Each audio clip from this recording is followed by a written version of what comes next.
प्रभु। धीरज प्रभु का रिस्पॉन्स नहीं आया। हरे कृष्ण प्रभु है प्रभु। हरे कृष्ण प्रभु। हरे कृष्णा प्रभु जी।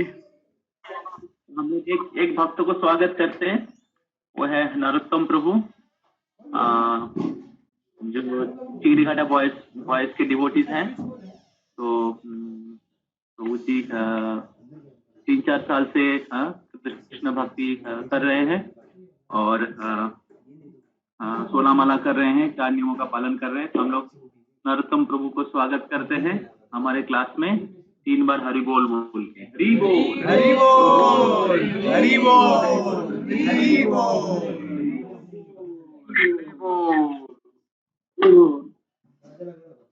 नरोत्तम प्रभु एक बार वीडियो में आ सकते हैं, सब लोग आपका दर्शन कर पाएंगे।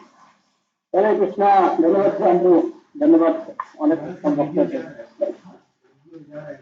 हरि बोल, हरि बोल। नरोत्तम प्रभु वीडियो में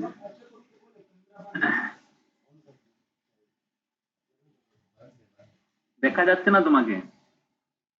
আচ্ছা, হ্যাঁ এখন দেখা যাচ্ছে। थैंक यू, धन्यवाद। তোমাকে ধন্যবাদ। तो अक्षय प्रभु प्रेजेंट किया है, तो आप लोग थोड़ा सा अक्षय प्रभु को पिन करिए। तो टेक्स्ट 32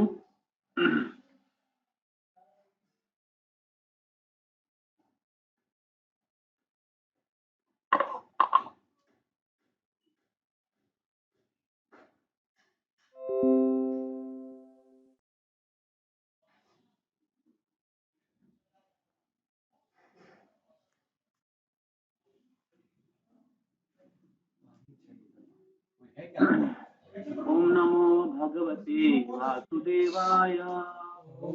ओम नमो भगवते वासुदेवाय। नमो भगवते वासुदेवाय।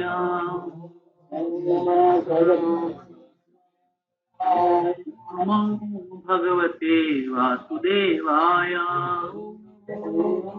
भगवते वासुदेवाय।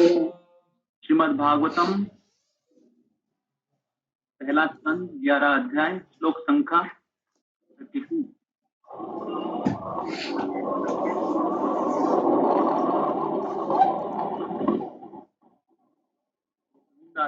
म्यूट करेंगे तो अच्छा रहेगा। नरोत्तम प्रभु थोड़ा म्यूट करेंगे तो अच्छा रहेगा प्रभु। आत्मजयी दृष्टिधीर अंतरात्मना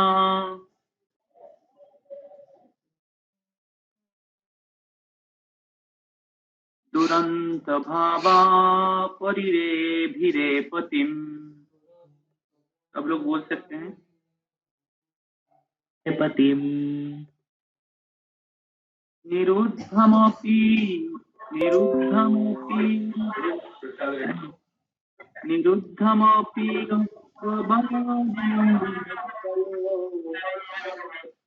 निरुद्धमप्यास्तवदं गुणेत्तया। विलज्जन् विलज्जतीनां भृगुपर्यो वैष्णवाः। सतीनां भृगिवर्य वैष्णवात्।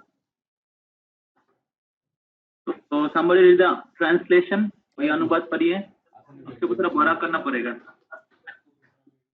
प्रभु मेरे पास हिंदी में है, पढ़े? हाँ ठीक है, हिंदी में पढ़ सकते हैं।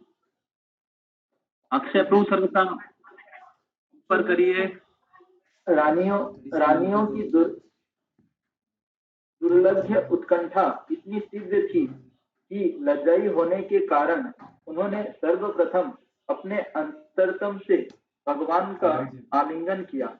फिर उन्होंने दृष्टि से उनका आलिंगन किया और तब अपने पुत्रों को उनका आलिंगन करने के लिए भेजा, जो खुद ही आलिंगन करने जैसा है। लेकिन हे भृगुश्रेष्ठ, यद्यपि वे भावनाओं को रोकने का प्रयास कर रही थी, किंतु अनजाने उनके नेत्रों से अश्रु छलक आए। हरे कृष्ण। हरि बोल।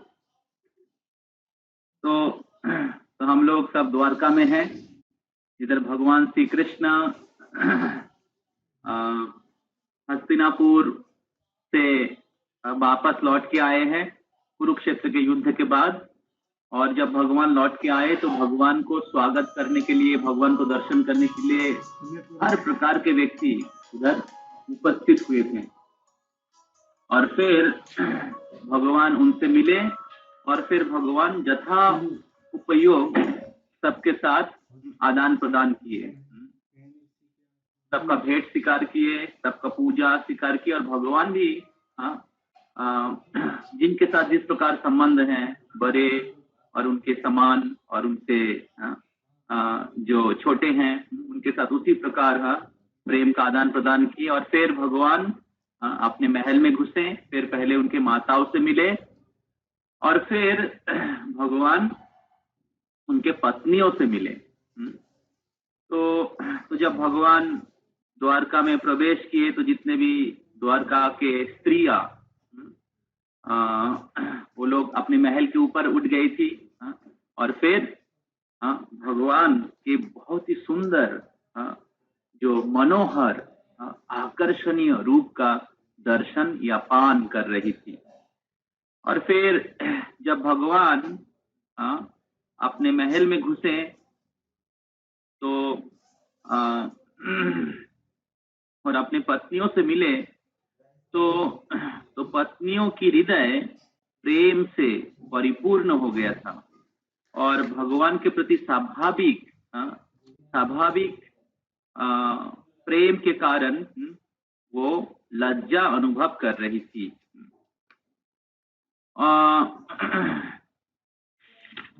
तो इस श्लोक में हम लोग लास्ट टाइम पिछले क्लास में भी इस श्लोक में हम लोग चर्चा किए थे, 32 के ऊपर 32 नंबर श्लोक से चर्चा की थी।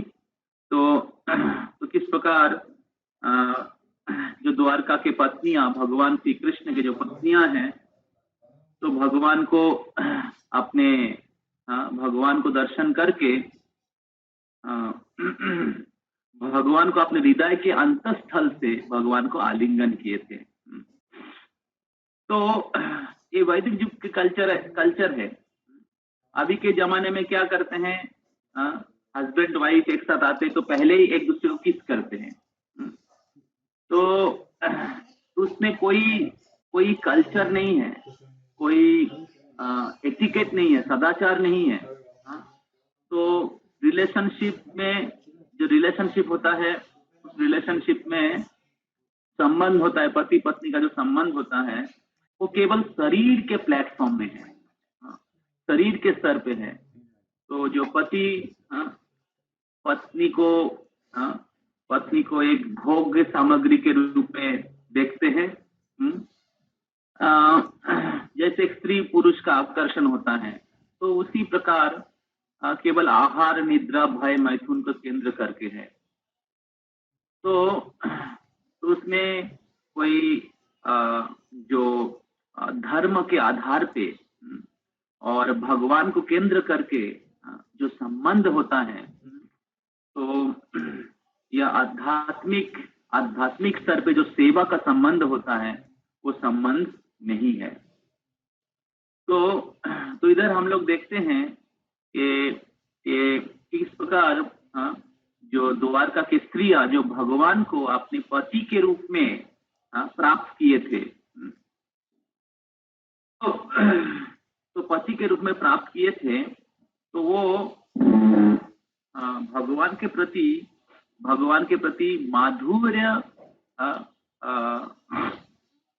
माधुर्य रस में भक्ति करने के कारण भगवान को अपने हृदय के अंतस्थल से वो लोग प्रेम कर रहे थे, आलिंगन कर रहे थे। और फिर वो अपने नेत्रों से भगवान को आलिंगन किए। तो इस प्रकार एक सम्मान, भगवान के प्रति एक सम्मान भी है, भगवान के प्रति एक सम्मान भी है और उसके साथ साथ प्रेम भी है। और फिर अपने पुत्र को भेजे। तो पुत्र का जन्म होता है माँ से, तो माँ की एक्सपेंशन है पुत्र। तो इसलिए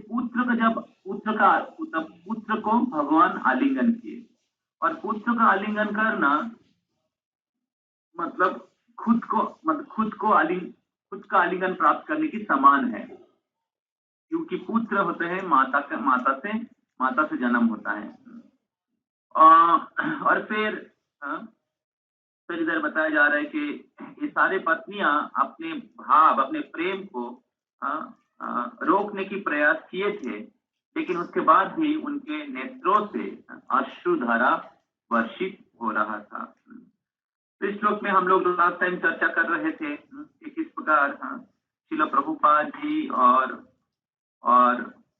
रूप गोस्वामी पाद, श्रील प्रभुपाद जी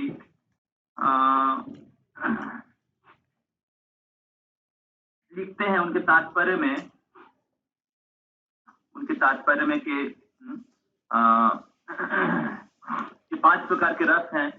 आप लोगों को पता है, भगवान के साथ संबंध जोड़ने की 5 प्रकार के संबंध होता है।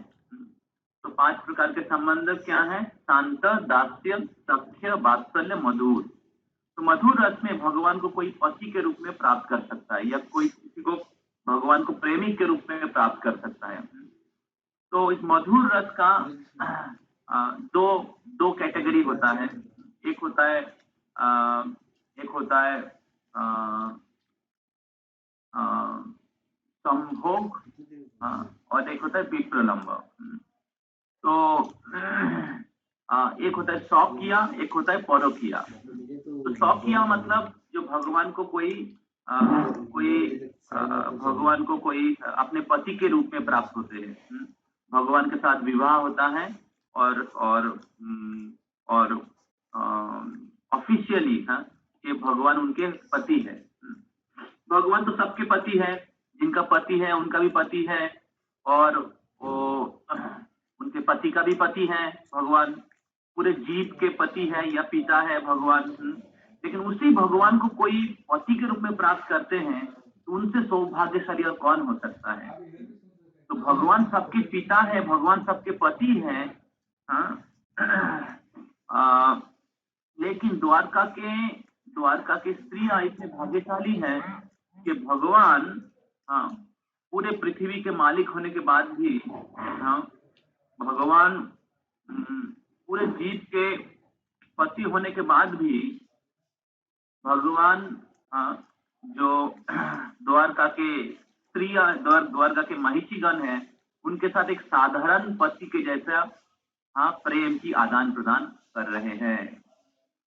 तो द्वारका के महिषीगण वो लोग भगवान को इतना प्रेम करती थी कि भगवान उनको संतुष्ट करने के लिए एक साधारण पति के जैसा आचरण कर रहे थे। तो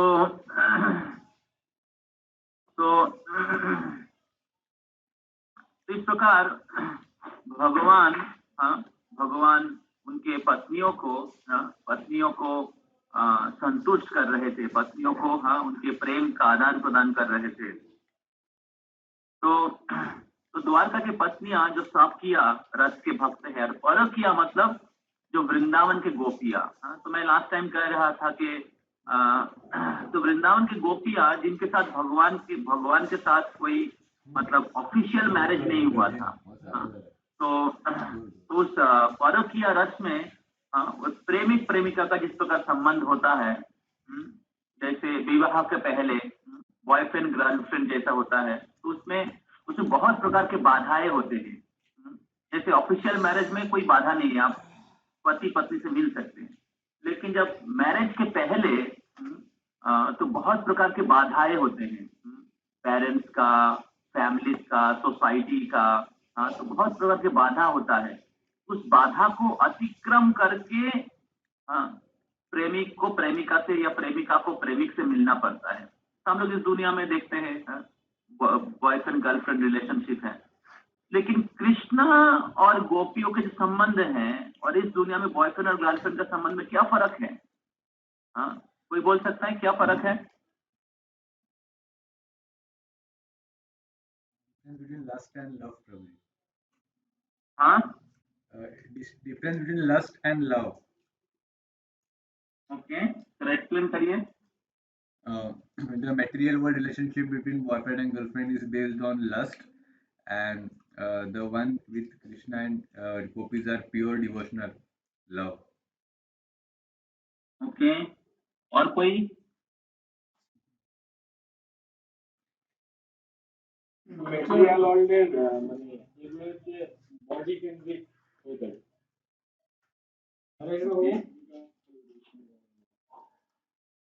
हाँ बोलून। मेटेरियल के जो रिलेशन है वो सेल्फिश मेंटालिटी जैसे होता है, और स्पिरिचुअल इज सेल्फलेस लव, ওটা সেলফিশ লাভ, ওটা সেলফলেস লাভ। ओके, सेल्फिश लव, सेल्फिश मतलब लव, सेल्फिश वर्ड लव के साथ नहीं आता है, सेल्फिश मतलब नो लव।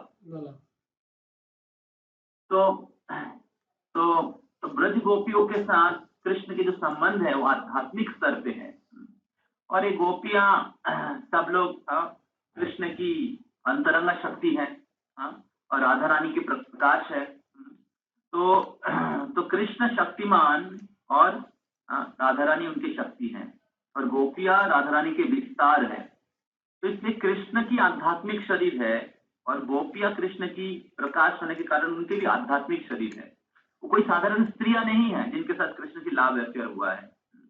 तो कृष्ण की अंतरंगा शक्ति है, तो इसलिए कृष्ण और क्योंकि कृष्ण भगवान है और कृष्ण परम पवित्र है, तो कृष्ण कोई भौतिक वस्तु के प्रति आकर्षित नहीं हो सकते। हाँ, तो गोपियां योग माया है, अंतरंगा शक्ति है, तो उनके साथ जो संबंध है वो संपूर्ण रूप से आध्यात्मिक है। इस भौतिक जगत में जो संबंध है वो शरीर के स्तर पे है। एक पुरुष एक स्त्री के शरीर के प्रति आकर्षित होता है और एक स्त्री एक पुरुष के शरीर के प्रति आकर्षित होता है, और दोनों एक दूसरे को भोग करना चाहते हैं।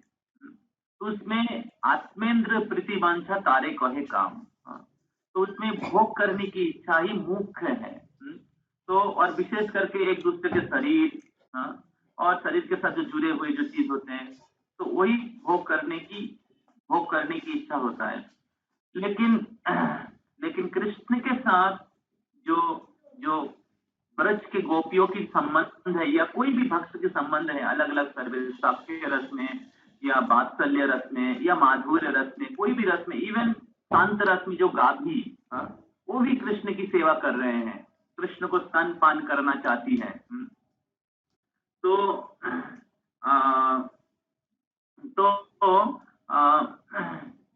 इधर कृष्ण के साथ जो संबंध है उसमें सेवा का संबंध है।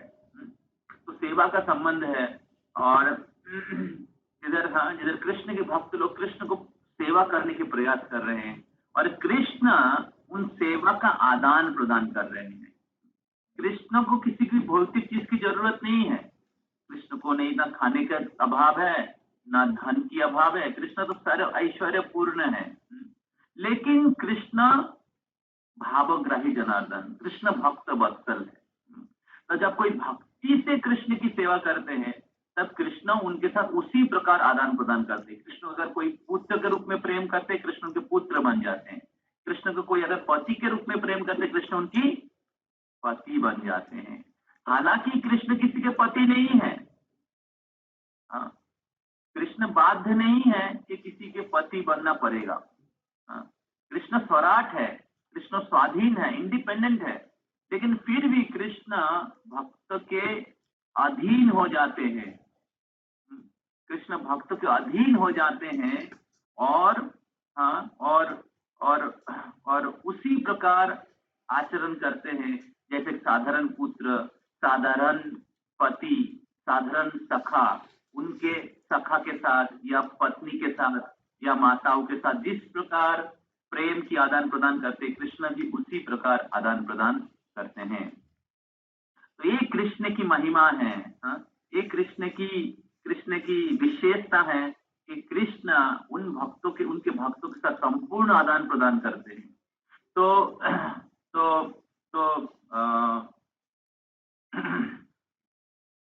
कृष्ण की जो ये पत्नियां हैं इनको लक्ष्मी कहते हैं। लक्ष्मी केवल वैकुंठ के जो नारायण है उनके बक्ष विलासिनी जो है लक्ष्मी देवी, केवल वही लक्ष्मी नहीं है। तो लक्ष्मी का हेड है राधा रानी। और राधा रानी के विस्तार है गोपिया। तो सारे गोपियां लक्ष्मी है। लक्ष्मी सहस्र शत संभ्रम सेव्यमानम। ब्रह्मा जी ब्रह्म संहिता में प्रार्थना कर रहे थे, शत सहस्र लक्ष्मी देवी। अभी वैकुंठ में तो एक ही लक्ष्मी है, तो इधर सहस्र लक्ष्मी देवी किन के बारे में बताया गया है? इसका मतलब है वृंदावन के लक्ष्मी है, या द्वारका के लक्ष्मियां हैं। तो पहला कैटेगरी के लक्ष्मी देवी वृंदावन में है, दूसरी कैटेगरी लक्ष्मी देवी द्वारका में है, और तीसरी कैटेगरी लक्ष्मी है वैकुंठ में नारायण के साथ। तो राधा कृष्ण और रुक्मिणी कृष्ण या लक्ष्मी नारायण, वे लक्ष्मियां हैं। कृष्णा द्वारका में वासुदेव के रूप में आते हैं और वैकुंठ में नारायण के रूप में आते हैं। उसी प्रकार राधा रानी गोपियों के रूप में विस्तार करते हैं वृंदावन में। तो जिधर परोकिया भाव होता है, तो कृष्ण के साथ विवाह नहीं होता है ब्रज गोपियों की, उधर प्रेम और तीव्र होता है। उधर भगवान के साथ उनके संबंध और तीव्र होता है। इस दुनिया में जो स्त्री पुरुष का संबंध होता है, ये भगवान को नकल करते हैं, भगवान को नकल करते हैं। असली प्रेम अगर हम कृष्ण को देते हैं, कृष्ण को निवेदन करते हैं, तो कृष्ण सबके पति है, कृष्ण सबके पिता है, कृष्ण सबकी सखा है, कृष्ण सबकी पुत्र है। तो हमें हमारे जो भक्ति इधर उधर नहीं देके, प्रेम उधर उधर नहीं देके, शरीर के स्तर पे नहीं देके कृष्ण को निवेदन करना चाहिए। तो जब हम कृष्ण को निवेदन करते तो प्रेम की पूर्णता प्राप्त होता है। तो कृष्ण भी प्रसन्न होते हैं और हम भी प्रसन्न होते हैं। लेकिन जब कृष्ण को हमारा प्रेम निवेदन भी करके इधर उधर दूसरे को निवेदन करते देते हैं, ना हम संतुष्ट होते ना वो संतुष्ट होते। तो प्रभुपाद जी लिखते हैं कि इस दुनिया में neither the master is happy not the servant is happy. Master is also dissatisfied and the servants are also frustrated. But in Krishna consciousness both master and servant they are happy and they can make others also happy। तो जब हमें कृष्ण के साथ हमारा प्रेममय संबंध होता है, तो हम लोग कृष्ण के संबंध में सबको देखते हैं, क्योंकि कृष्ण सब लोग कृष्ण की दास दासियां हैं, कृष्ण की अंश हैं। तो तब क्या होता है, हम लोग संतुष्ट होते हैं, सब लोग संतुष्ट हो जाते हैं। तो इस प्रकार द्वारका के गोपियां, द्वारका के जो लक्ष्मियां, रुक्मिणी, सत्यभामा, जाम्बवती, अलग अलग कृष्ण की पत्नियां कृष्ण को अपने प्रेम का निवेदन कर रहे हैं, और उनकी आंखों से स्वाभाविक अश्रुधारा बह रहा है, क्योंकि बहुत दिन कृष्ण की अनुपस्थिति से कृष्ण के प्रति जो प्रेम विरह और भी तीव्र हुआ था, अभी कृष्ण के दर्शन में उस कृष्ण की मिलन हो रहा है, कृष्ण के साथ मिलन हो रहा है। तो जब बहुत साल के बाद, बहुत साल के क्या बोलते दूर रहने के बाद जब मिलन होता है, तो उस मिलन में प्रेम का और आस्वादन होता है। उसमें अश्रुधारा बहता है, लेकिन उसमें प्रेम और घना होता है, भक्ति और तीव्र होता है। तो उसमें प्रेम का आस्वादन और ज्यादा होता है, और चैतन्य महाप्रभु उसी प्रेम को देने के लिए आए हैं।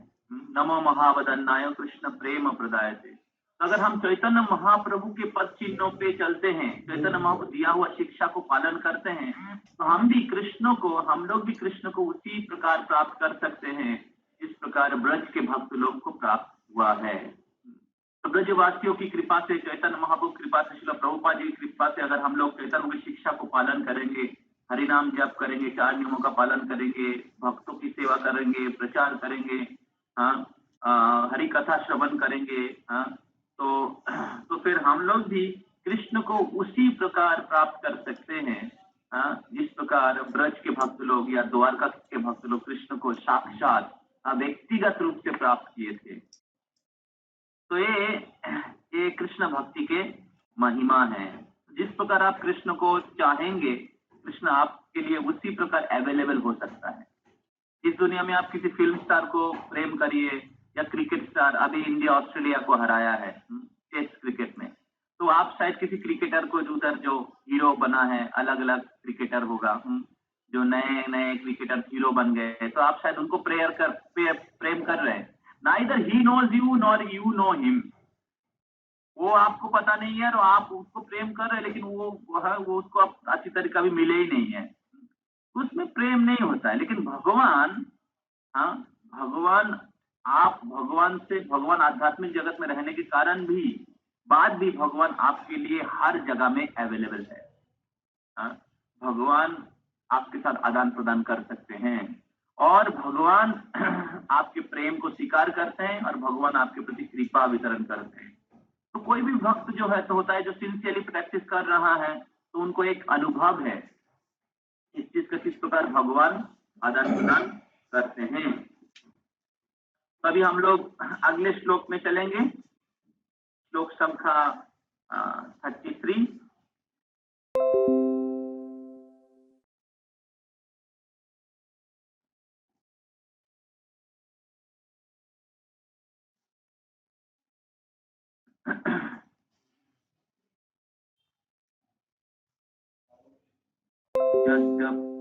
कसो पार्श्वगतो रहोगतो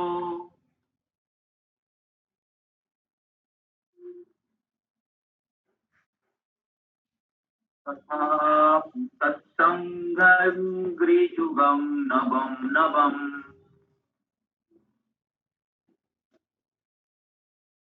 पदे पदे का विरमे तत्पदा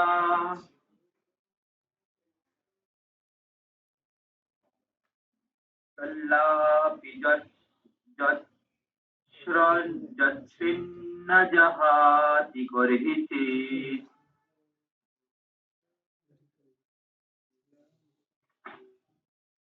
बहुत ही इंपॉर्टेंट श्लोक है, कोई अनुवाद पढ़िए।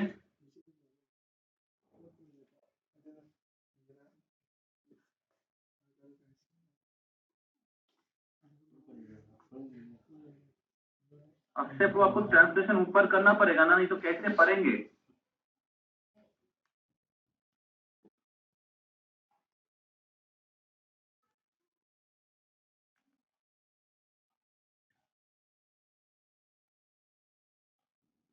Okay, Narottam Prabhu please.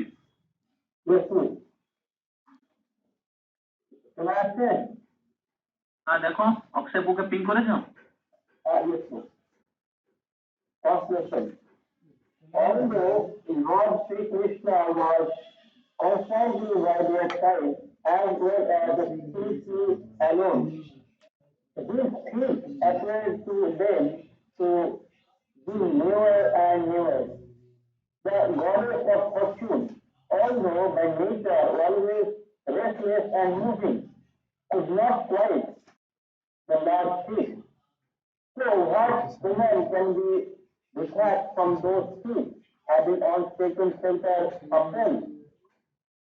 Okay, we'll read the purport. We'll read, so Akshay Prabhu can read the purport.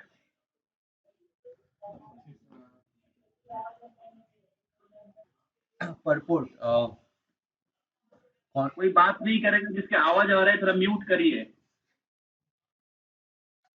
सब लोग ध्यान पूर्वक सुनिएगा। हाँ पढ़िए।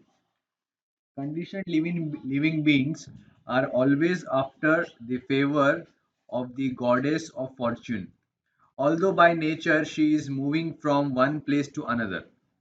In the material world, no one is permanently fortunate, however clever one may be. There have been so many big empires in different parts of the world. There have been so many powerful kings all over the world, and there have been so many fortunate men. But all of them have been liquidated gradually. This is the law of material nature. But spirituality is different. According to Brahma Samhita, the Lord is served very respectfully by hundreds and thousands of goddesses of fortune. They are always in a lonely place also with the Lord. But still the association of the Lord is so inspiringly newer and newer that they cannot quit the Lord for a moment, even though they are by nature very restless and are moving about. The spiritual relation with the Lord is so enlivening and resourceful that no one can leave the company of the Lord, once having taken shelter of him. Okay, read the last paragraph. Generally, people in service are always seeking some post under the government or the supreme enjoyer of the state. Since the Lord, the supreme enjoyer of everything in or outside the universe, it is it is happiness to be employed by Him. Once engaged in the supreme government and service of the Lord, no living being wishes to be relieved from the engagement. The highest perfection of human life is to seek some employment under the Lord's supreme service. That will make one extremely happy. One need not seek the moving goddess of fortune without the relationship of the Lord. Hari बोल। बहुत inspiring है ये श्लोक। तो इस श्लोक में कहा जा रहे हैं यद्यपसो पार्श्वगतो रहोगतो रहुगतो। हालांकि भगवान हमेशा पार्श्वगतो मतलब सारे पत्नियों के साथ, सारे पत्नियों के पास में, यद्यपि भगवान उनके पास में रहते थे, तथापि फिर भी जष्टांगी जुगाम नभो नभो, लेकिन फिर भी भगवान के चरण कमल की सुधा, भगवान के चरण कमल के अमृत नभो नभो हमेशा नया नया लगता था। देखिए, इस दुनिया में आप किसी के साथ कुछ समय रहिए, 1 साल 2 साल 3 साल, उसके बाद अच्छा नहीं लगता है। जैसे हम लोग सुनते हैं शादी के पहले चंद्रमुखी, शादी के बाद क्या होता है सूर्यमुखी, और उसके बाद कुछ लोग जो शादी किया है उनको एक्सपीरियंस है। Even I have seen many love marriage also, love marriage भी डिवोर्स हो जाता है। तो इस दुनिया में हम लोग जो एक दूसरे के प्रति आकर्षित होते हैं, तो वो तो शरीर के स्तर में रहते हैं, और शरीर के स्तर में या भौतिक स्तर में उसमें आनंद नहीं रहता है, और उसमें बहुत limited, and that pleasure also get fade out, that pleasure also get क्या बोलते हैं वो, कलर उठ जाता है ना। जैसे कलर पहले जब कलर रहता है तो बहुत सुंदर लगता है दिखने में, लेकिन जब कलर उठ जाता है तो क्या होता है, फीका फीका लगता है। तो उसी प्रकार, लेकिन भगवान के चरण कमल के जशांग्री, जैसे पंकजांग्री प्रभु है, पंकजांग्री प्रभु, पंकजांग्री मतलब जिनके चरण कमल के जैसा है। तो कुंती महारानी प्रार्थना कर रहे हैं उनके प्रार्थना में, नमो पंकज नाभाय नमो पंकज मालिने नमो पंकज नेत्राय नमस्ते पंकजांग्रये। तो कुंती महारानी प्रार्थना कर रहा है, हालांकि कुंती महारानी कृष्ण से बड़ी है, लेकिन फिर भी कुंती महारानी प्रार्थना कर रही है नमो पंकज नाभाय, जिनके नाभि कमल के जैसा है, नमो पंकज मालिने, जिनके गले में कमल की माला है, नमो पंकज नेत्राय, और जिनके नयन कमल के जैसा है, नमस्ते पंकजांग्रये, और मैं प्रणाम करता हूँ पंकजांग्रये, जिनके चरण कमल के जैसा है। जैसे हमने चर्चा किया था, चरण की कमल की 3 लक्षण हैं। क्या क्या, कौन बोलेंगे? कमल की 3 लक्षण हैं।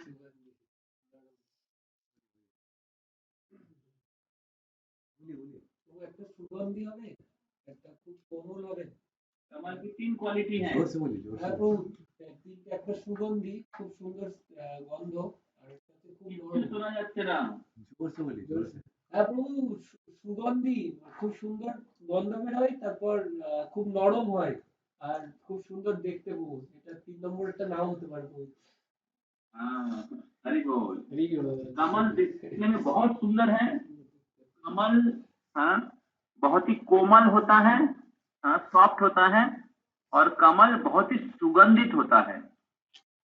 तो गोपियां प्रार्थना कर रही हैं गोपी गीत में, तुलसी जद ब्रजान चारयान पशु नलिन सुंदरम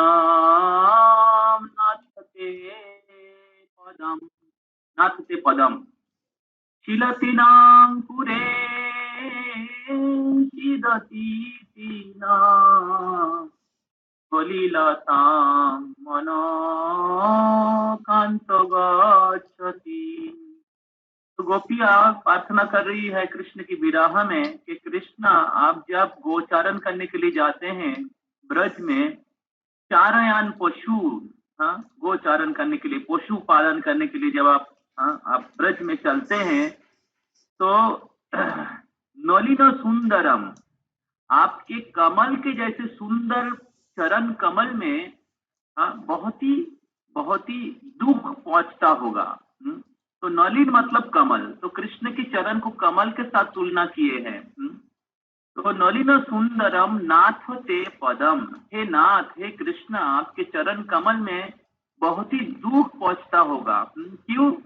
शिलतीनांकुरे, शील मतलब पाथर, शिलो तृण, तृण मतलब तृणखा, अंकुरे मतलब जो काटे होता है। तो आपके चरण कमल में जरूर पत्थर, तिनखा और काटे लग चूकता होगा, और इसलिए आपके चरण जो नरम है, जो हमारे तन से भी ज्यादा नरम है, उस चरण कमल में जरूर कष्ट पहुंचता होगा, और इसलिए हमारे मन में बहुत पीड़ा हो रही है। शिलतीनांकुरे शीदतीति नाम कलिलतांग मन, हमारे मन में कलिलतांग मन कांत गच्छति, हमारे मन में कलिलतांग मतलब कष्ट हो रहा है। तो जब कृष्ण गोचरण करने के लिए जाते थे, गोपियां कृष्ण की चिंतन करती थी। तो कृष्ण कब गोचरण करने के लिए जाते तो वो लोग आ जाती थी कृष्ण की दर्शन करने के लिए।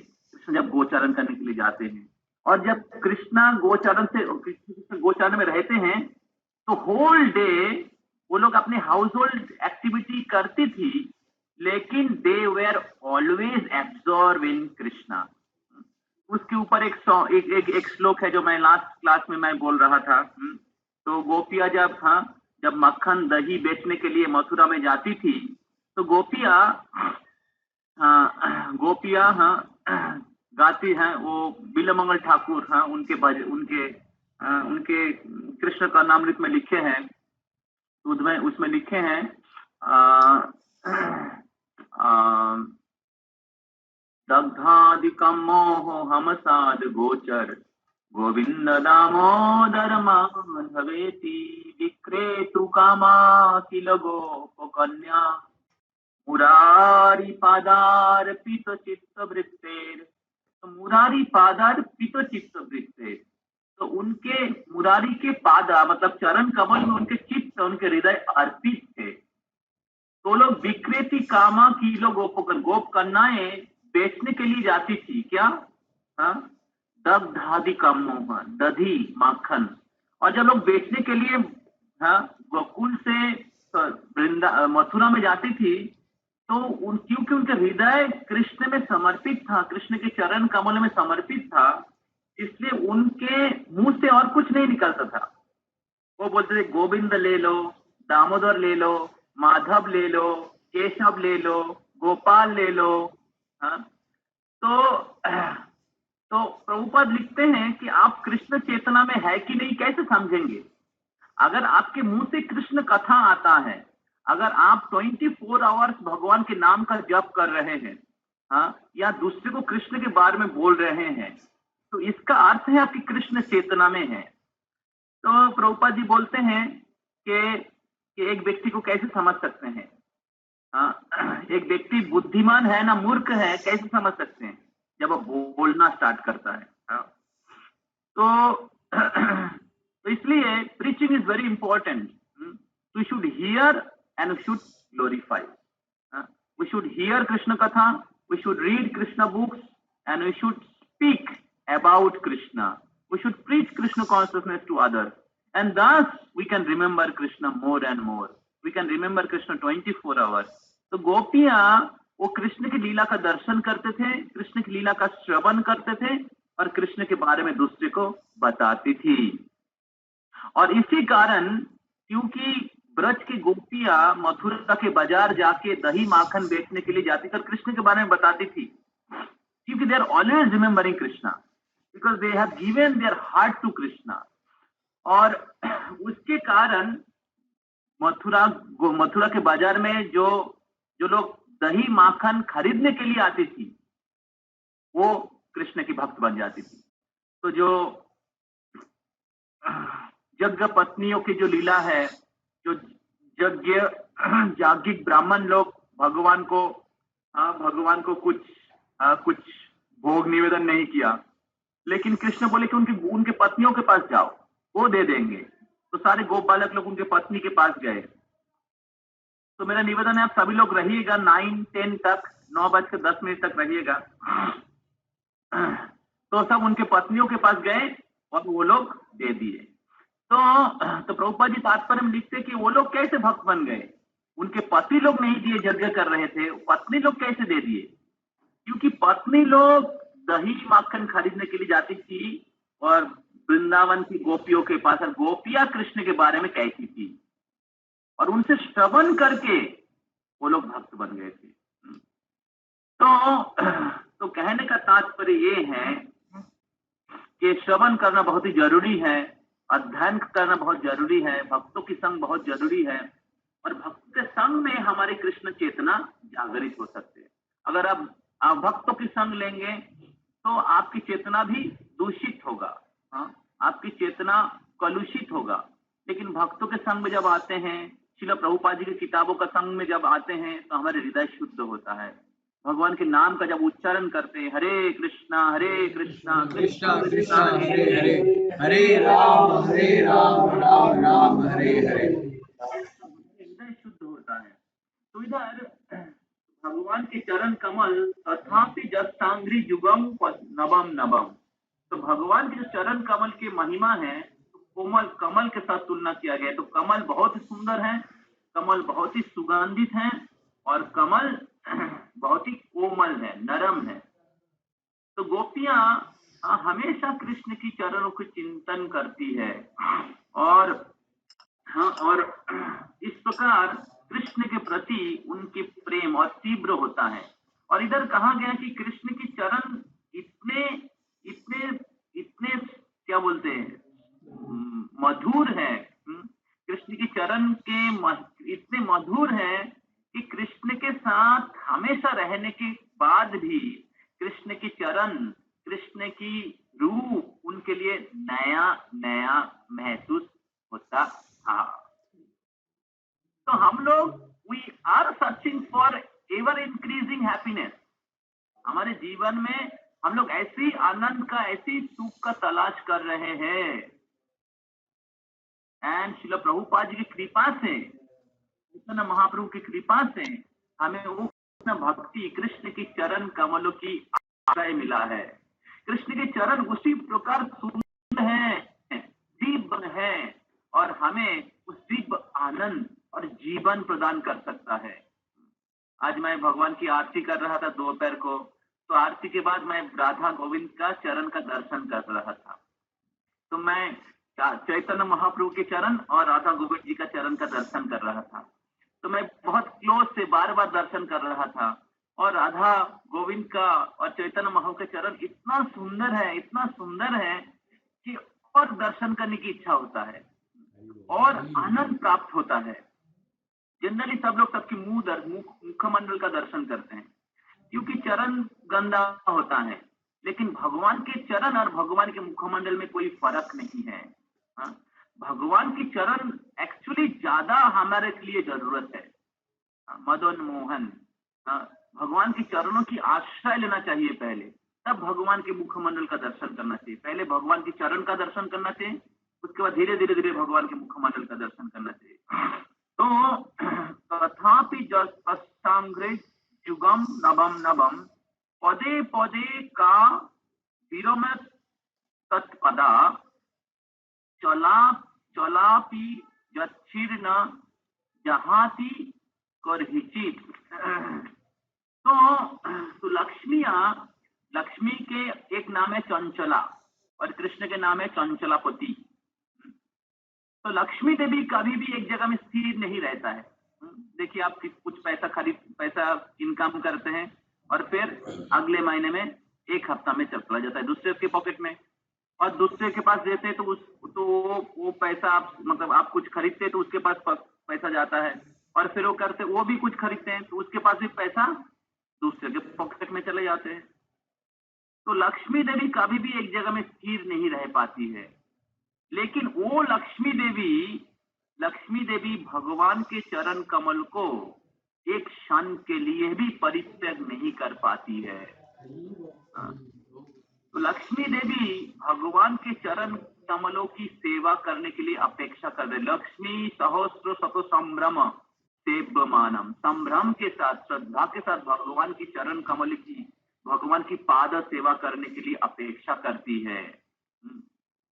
तो इस श्लोक में कहा गया है तो फिर इस दुनिया में कौन सा नारी है, कौन सा स्त्री है जो भगवान की चरण कमलों की सेवा नहीं करना चाहेगा। हरि बोल। केवल मूर्ख व्यक्ति ही भगवान की चरण कमलों की सेवा नहीं करना चाहेगा। और फिर प्रभुपाद जी तात्पर्य लिखते हैं कि जीवात्मा अपने पोजीशन में दे आर लाइक फीमेल। तो जीवात्मा प्रकृति है और भगवान कौन है? पुरुष। कौन बोलेगा? पुरुष। भगवान पुरुष है। गोविंदमादि पुरुषम तमहम भजामि। इस दुनिया में जो पुरुष है, पुरुष शब्द का अर्थ है भोक्ता, जो एक्चुअली एंजॉयर है, और बाकी सब प्रकृति है। 3 प्रकार की प्रकृति है। एक है अंतरंगा प्रकृति, दूसरा है बहिरंगा प्रकृति, और तीसरा है तटस्थ जीव शक्ति। प्रकृति मतलब शक्ति, और भगवान पुरुष शक्तिमान एंजॉयर। तो अंतरंगा शक्ति, बहिरंगा शक्ति, तटस्थ। जीवात्मा जो है प्रकृति है, लेकिन प्रकृति पुरुष बनने की प्रयास कर रहे हैं, नकल करने की प्रयास कर रहे हैं, और इसलिए भौतिक जगत में बद्ध अवस्था में है। जो पुरुष के शरीर में है वो भी पुरुष बनने की प्रयास कर रहे हैं, जो स्त्री के शरीर में है वो भी पुरुष मतलब एंजॉय करने की प्रयास कर रहे हैं।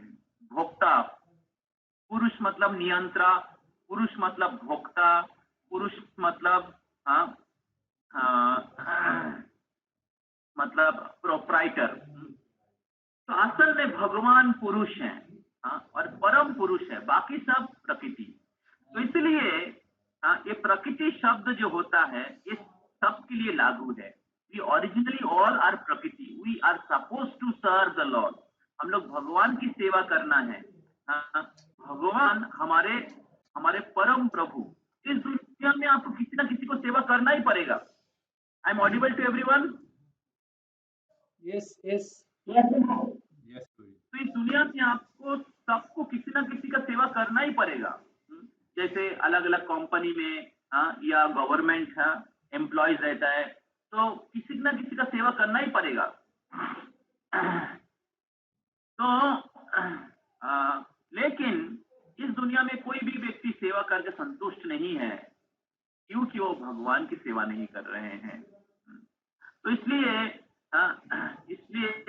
अगर हम लोग भगवान के सेवा में नियुक्त होते हैं, भगवान की चरण कमलों की सेवा में नियुक्त होते हैं, तो वो मानव जीवन के सर्वोत्तम सिद्धि है। मानव जीवन के सर्वोत्तम सिद्धि है। भगवान की सेवा प्राप्त करना जीवन की परम पूर्णता है। That is the perfection of human form of life when you serve the lotus feet of Krishna. And if you serve the lotus feet of Krishna, you will never become tired. You will never become distressed.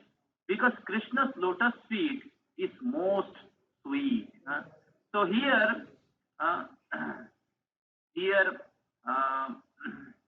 in this verse, it is said that Krishna was there with his wives of Dwarka. लेकिन फिर भी द्वारका की पत्नियां कृष्ण की चरण कमलों की जो आश्रय है, उनको नया नया पदे पदे हर मोमेंट नया नया लग रहा है। तो क्योंकि कृष्ण हमेशा नया नवायमान, अद्वैतम अच्युतम अनादि अनंत रूपम आद्यम पुराण पुरुषम नव यौवनम च। तो कृष्ण आदि पुरुष है लेकिन नव यौवनम च, कृष्ण हमेशा नए रहते थे। तो और फिर एक श्लोक है, वयम न तु वित्रप्याम उत्तम श्लोक विक्रमे यश्चिन्नताम रसो ज्ञानम साधु साधु पदे पदे। पदे पदे, in every step, every moment, साधु साधु, nectar nectar, every step Krishna katha is nectar.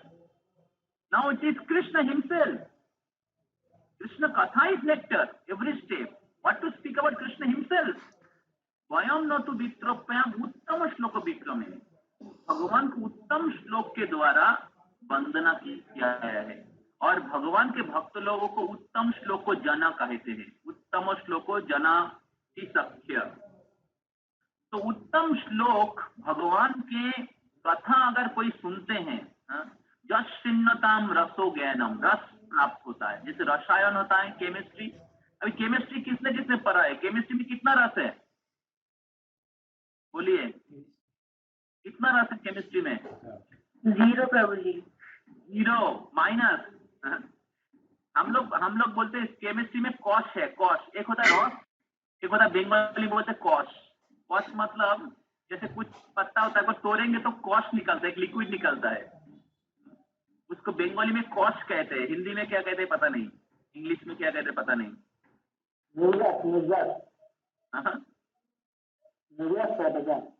निर्जस तो संस्कृत शब्द हो गया।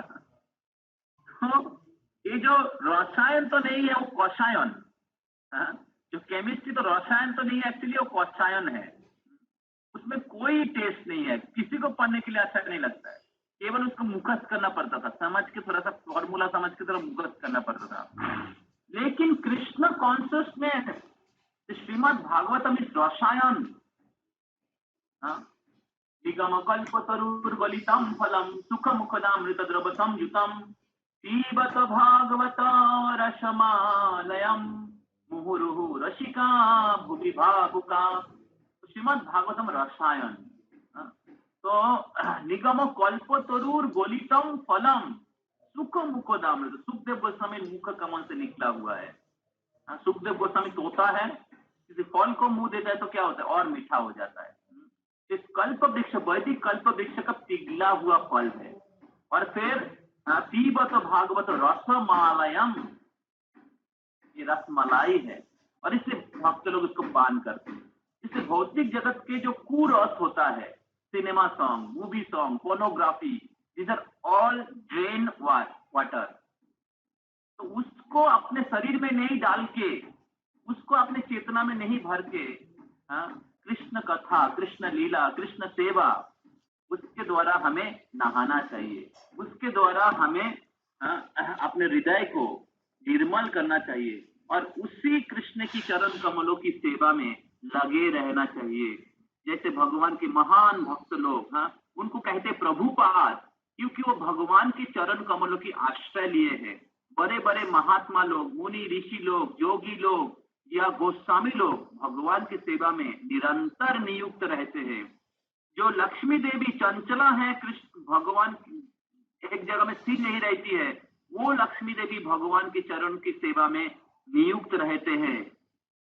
और तो इसलिए इस दुनिया में कौन से ऐसे व्यक्ति हो या कौन से ऐसी स्त्री हो, कृष्ण की चरण कमल की आश्रय, कृष्ण की सेवा से विरत रहेंगे, कृष्ण की सेवा से क्या बोलते हैं, कृष्ण की सेवा नहीं करना चाहेगा। तो कृष्ण कथा, कृष्ण नाम, कृष्ण सेवा, कृष्ण की चरण नवाय नवायमान है। तो मधुर है। ऋषि चैतन्य वो कह रहे हैं, प्रतिपदम पूर्णामृत आस्वादनम। तो कृष्ण की नाम, कृष्ण की कथा, कृष्ण के रूप, कृष्ण के गुण, कृष्ण के चरण अभिन्न है, दे आर आइडेंटिकल। तो इसलिए हमारे संतुष्टि तभी होगा जब हम लोग उसका आस्वादन करेंगे, जब उसका पान करेंगे, जब उसका श्रवण करेंगे। ये प्रैक्टिसिंग डिवोटी जो प्रैक्टिस कर रहे हैं भक्ति जीवन में, वो भक्ति करते हुए हालांकि भौतिक विषय के प्रति आकर्षित हो सकता है, क्योंकि हम लोग अभी तक पूर्ण रूप से उसका आस्वादन नहीं किया है। क्योंकि हमें भक्ति में आने के पहले बहुत ही जर रस का कुरस का आस्वादन कर चुके हैं, जहर पान कर चुके हैं पहले, इसलिए थोड़ा अभी भी आकर्षण है उसके प्रति।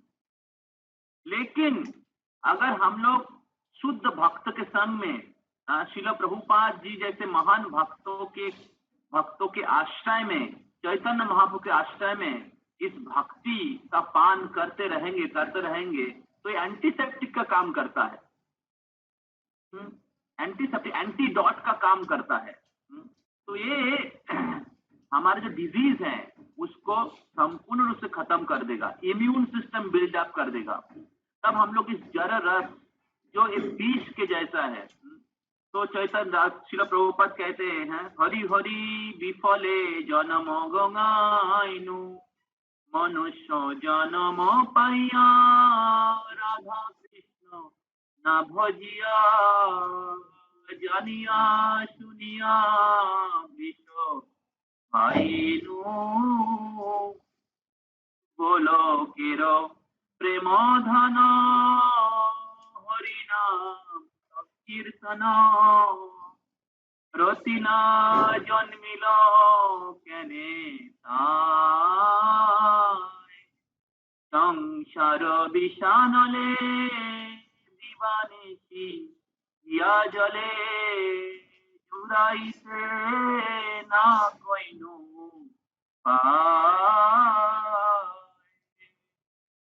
जुराइते ना कोइनु ब्रजेन्द्र नंदन जे शशि सुत हईल से बलराम हईल दीनहीन जत ছিল हरि नामे उद्धारिल तार साक्षी जगायार माधाय। तो चैतन्य महाप्रभु श्रील प्रभुपाद इस प्रकार गा रहे हैं इस बहुत सुंदर भजन में। तो भगवान के राधा कृष्ण की लीला महिमा, कृष्ण की दिव्य लीला रस का अगर हम आस्वादन नहीं करेंगे तो इससे और दुर्भागा और कोई नहीं है। इस दुनिया में हम लोग इस भौतिक रस जो है, जो विषय रस विष के जैसा है, उसको हम लोग पी रहे हैं और इस जन्म मृत्यु के चक्र में भटक रहे हैं। चैतन्य महाप्रभु उस कृष्ण प्रेम को लाए हैं संकीर्तन के रूप में। गोलो केरो प्रेम धन हरिनाम संकीर्तन रोतिना जन्मिलो कहने सा है। तो भक्ति नरोत्तम दास ठाकुर गा रहे हैं, लेकिन फिर भी मेरे को उसके प्रति रति उत्पन्न नहीं हुआ है। तो इसलिए हमें बहुत ही सिंसियर होना चाहिए हमारे स्पिरिचुअल प्रैक्टिस में। हमें सिंसियर होना चाहिए, सिंसियर भक्तों की एसोसिएशन लेने में जो कृष्ण भक्ति में आगे बढ़ने की प्रयास कर रहे हैं। और हमारे शेड्यूल को इसी प्रकार डिजाइन करना चाहिए कि we are giving our maximum time, हमारे जीवन में मैक्सिमम टाइम कृष्ण भक्ति में दे रहे हैं। मनुष्य जीवन उसी कृष्ण भक्ति के रस को पान करने के लिए, नहीं तो इस दुनिया में कोई भी रस आपको संतुष्ट नहीं कर सकता, क्योंकि इस भौतिक जगत में हर कुछ भौतिक है और हर कुछ पुराना है। तो कुछ भी करे कुछ समय के बाद पुराना आपको अच्छा नहीं लगेगा। तो और इस दुनिया में कोई भी आश्रय आपको रक्षा नहीं कर सकता, केवल कृष्ण की चरण कमलों की आश्रय ही हमें सुरक्षा प्रदान कर सकते हैं। नहीं तो इस दुनिया में हर पग पग में विपद है। पदम पदम जत विपदम न तेषाम समाश्रिता जे पद पल्लव प्लाव महोत पदम पुण्य जशो मुरारे। इस श्लोक में मैं ज्यादातर समय भगवान के पद, भगवान के चरण कमल की बारे में चर्चा करने की प्रयास किया, क्योंकि हमें भगवान की चरणों की आश्रय लेना चाहिए। और भगवान की चरणों की आश्रय लिया जाता है भगवान के चरणों में जो भगवान के शुद्ध भक्त लोग होते हैं उनके चरणों की, उनके शिक्षा की आश्रय लेने के द्वारा। तो जब हम उनके पद चिन्हों पे चलते हैं, पूर्वतन आचार्यों की पद चिन्हों पे चलते हैं, उनके शिक्षा को पालन करते हैं, तब हम लोग भक्ति में सुरक्षित रहते हैं। तब हमें हमारा जो अनर्थ निवृत्त हो जाता है और फिर धीरे धीरे हम निष्ठा में पहुंच जाते हैं। तो इसलिए जब हम लोग भक्ति का अनुशीलन करते हैं, बहुत बार इस भौतिक जगत के कुरस के प्रति आकर्षित हो सकते हैं, लेकिन हमें शुद्ध भक्तों की एसोसिएशन से हमें सुरक्षित रहना चाहिए, अच्छे भक्तों के साथ रह के सुरक्षित रहना चाहिए और भक्ति के अंग को पालन करते रहना चाहिए। कोई भी आश्रम में रहे, ब्रह्मचारी या गृहस्थ, लेकिन आश्रम का नियमों का पालन करिए। हाँ, ब्रह्मचारी आश्रम का या गृहस्थ आश्रम का जो नियम है, स्टैंडर्ड है, रूल्स रेगुलेशन है, उसको फॉलो करिए। अगर रूल्स रेगुलेशन फॉलो नहीं करेंगे तो उस रस का आस्वादन नहीं कर पाएंगे। रूल्स रेगुलेशन बहुत बेसिक प्लेटफॉर्म में है, उस रूल्स रेगुलेशन का पालन नहीं करेंगे तो शरीर के स्तर से या जड़ रस से चिन्मय रस का आस्वादन नहीं कर पाएंगे। कैसे करेंगे? अगर आप आग में आप आग में अगर पानी डाल देंगे तो कैसे आग जलेगा? उसी प्रकार शुद्ध रस का आस्वादन करने के लिए जो विधि निषेध, यम नियम आसन प्राणायाम प्रत्याहार ध्यान धारणा समाधि, उसी प्रकार भक्ति में विधि निषेध यम नियम ये बहुत जरूरी है, तब हमारे रोग निर्मूल होगा। और फिर हम लोग कृष्ण की भक्ति का आस्वादन, ये शुद्ध रस का आस्वादन कर पाएंगे, जिसमें हम लोग हमेशा प्रसन्न रहेंगे। कृष्ण की कृष्ण एक्चुअली हमारा जीवन का लक्ष्य है कृष्ण को प्रसन्न करना और कृष्ण को संतुष्ट करना। तो लक्ष्मियां कृष्ण के चरण कमलों की आश्रय लिए हैं और कृष्ण के चरण कमल जो है उनके लिए हमेशा नवाय नवाय मन तथापि तत्संघ्री युगम नवम नवम पदे पदे का विरमेत तथा पद तत्पदा चलापि जशीर्ण जहाती करही चीज। तो फिर कौन ऐसे व्यक्ति हैं जो भगवान के चरण कमल की सेवा छोड़ना चाहेगा? तो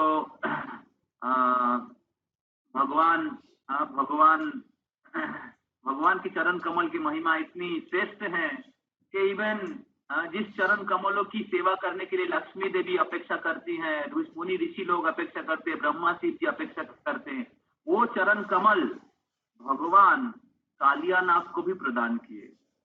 और वो कालिया नाग जो सांप के शरीर में जन्म लिए थे, जो ईर्ष्यालु थे, भगवान उनके मस्तक पे अपने चरण कमल को स्थापन करके कालिया नाग को भी महान किया।